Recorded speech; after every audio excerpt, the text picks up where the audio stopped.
In front of me is OnePlus 13R, and today I would like to show you how you can add audio or video file to text message. Begin by launching Messages app and selecting or creating a chat. Now tap on this plus at the bottom left corner and then select Files section to add an audio one.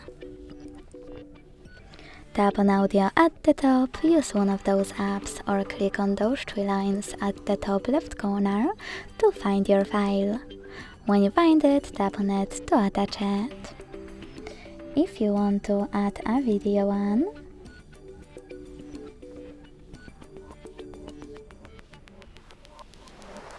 click on this icon of a camera and the photo also at the bottom left corner and click on one of your videos you wish to add.